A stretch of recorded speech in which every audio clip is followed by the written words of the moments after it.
So మీరు అనుకున్న సాధించారు, సీఎం అయ్యారు, ఓకే. సో 150 రోజుల్లో ఇంకో పెద్ద టాస్క్ వచ్చింది. మీరేమో టాస్క్ 14 అని అంటున్నారు. అచీవ్ చేస్తారని నమ్మకం ఉందా, లేకపోతే మీరు జనాలకు కాన్ఫిడెన్స్ ఇవ్వడానికి 14 అని నెంబర్ చెప్పారా?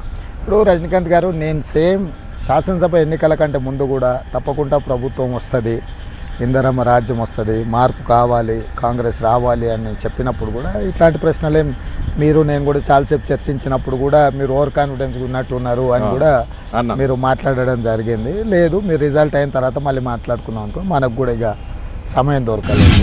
అంత హీట్ ఎందుకు జనరేట్ చేస్తున్నారు?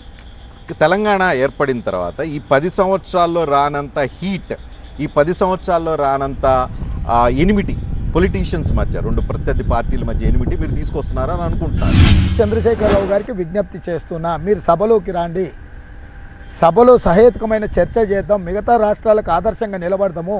నువ్వు హరీష్ రావు గారి ట్రాప్లో పడకు. హరీష్ రావు గారు చంద్రశేఖరరావు గారిని భయపెడుతున్నాడు. చాలాసార్లు నాకు సమాచారం ఉంది, ఆయన రెడీ అయ్యి అసెంబ్లీకి వద్దామనుకుంటే హరీష్ ఇమీడియట్గా ఫోన్ చేసి, మామే మీరు రాకండి, మీరు వచ్చేరాటి ఇక్కడ అంతా గందరగోళం ఉంది, మీ మీద దాడులు చేస్తారు, ఎమ్మెల్యేలను అంతా సిద్ధం చేసిండు, మిమ్మల్ని అవమానించే విధంగా కించపరిచే విధంగా వ్యవహారం చేస్తాడు, రావద్దని చెప్తే ఆయన ఆగిపోయిండు, వద్దని. సో నేనేమంటున్నా అంటే అట్లా మీరు కూడా ట్యాపింగ్ చేశారా ఏంటి? ట్యాపింగ్ లేదు, ఆడు ఉన్నోళ్ళే చెప్తారు కదా, ఏందన్నా సార్ని ఎందుకు తిట్టాలనుకుంటున్నావు, వదిలేయకూడదా, ఆయన పెద్ద మనిషి కదా అని వాళ్ళు చెప్తారు కదా. ఎందుకు అట్లా అంటున్నారు అంటే, ఏదో హరీష్ అన్న ఫోన్ చేసి ఇట్లా చెప్పిండు, ఎందుకు ఆయన పెద్ద మనిషి కదా నువ్వు అనొద్దు కదా అంటే, నేనెందుకంటానే, నాకు పిచ్చి పట్టింది, ఆయన దగ్గర ఉన్న కుర్చీ గుంజుకుని అయిపోయింది, ఇంకా ఆయనతో ఏంది నేను కొట్లాడేది ఏముంది, చంద్రశేఖరరావు గారి దగ్గర నేను గుంజుకోవడానికి, ఉన్న ముఖ్యమంత్రి కుర్చీ గుంజుకుని ఇంకా అయిపోయింది కదా.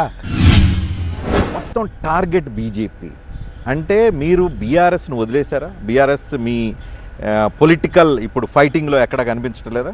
నేను వదిలేయడం కాదు రజనీకాంత్ గారు, వాళ్ళే వదిలేసిండ్రు ఎన్నికల్ని. ఎందుకు వదిలేశారు? కేసీఆర్ తిరుగుతున్నారు, కర్ర పట్టుకొని మరీ తిరుగుతూ సభలు పెడుతూ ఉన్నారు. కర్ర పట్టుకొని తిరుగుతున్నాడు, మైక్ పట్టుకొని మాట్లాడుతున్నాడు, కానీ దాంట్లో అంటే ఎక్కడ గ్రౌండ్ లో బీఆర్ఎస్ లేదు. సో టార్గెట్ బీజేపీ మీకు. నేను రజనీకాంత్ గారు, నేను చెప్పేది ఏంటంటే, ఎన్నికల బరిలోనే వాళ్ళు లేరు, పోటీ నామమాత్రంగా ముక్కోణం కనిపిస్తుంది, కానీ పోటీ రెండు కూటముల మధ్యలోనే జరుగుతుంది.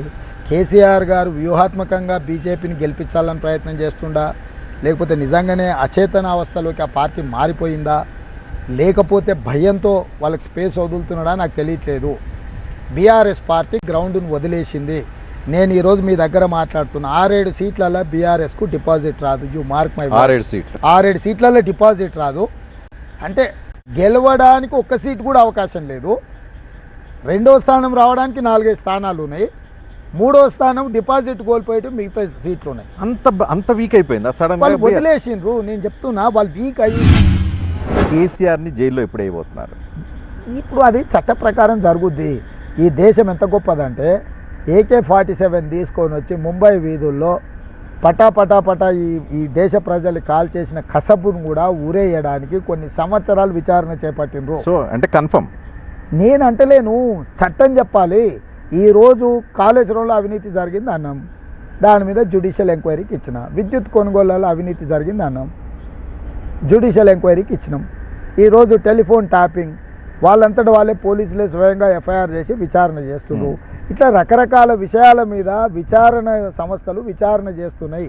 వాళ్ళు ఇచ్చే నివేదికల ప్రాతిపదికన, వాళ్ళు ఇచ్చే సూచనల ప్రాతిపదికన నిర్ణయాలు ఉంటాయి. నాకు చంద్రశేఖరరావు గారు నచ్చలేదు కాబట్టి అర్ధరాత్రి పూట పోలీసులను ఇంటికి పంపించి ఎత్తుకొని పోయి జైలు వేసే విధానం ఉండదు. నేను అట్లా చెయ్యను.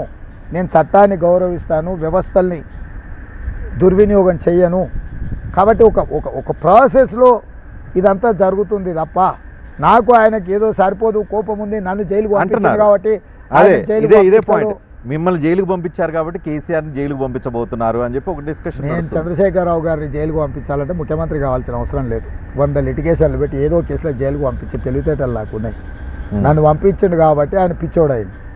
నేను చాలా మామూలు నాయకుడిని ఉండి ఆయన జైలు పంపించి నన్ను పెద్ద లీడర్ను తయారు చేసి తెలంగాణ రాష్ట్రానికి ముఖ్యమంత్రి చేశాడు. గుదిబండి ఆయనే కొని తెచ్చుకుండు. ఇట్లాంటి తిక్క పనులు నేను ఎందుకు చేస్తా? సో పోనీ కేటీఆర్ వైపు ఏమైనా వెళ్ళే అవకాశం? కేటీఆర్ వాడు ఉడతలు పెట్టేవాడు. కేటీఆర్ గురించి అసలు మీరు ఎందుకు సీరియస్ తీసు? కేటీఆర్ అనేవాడు is nothing in Telangana politics. So ఎవరు టిష్యూ పేపర్ లాగా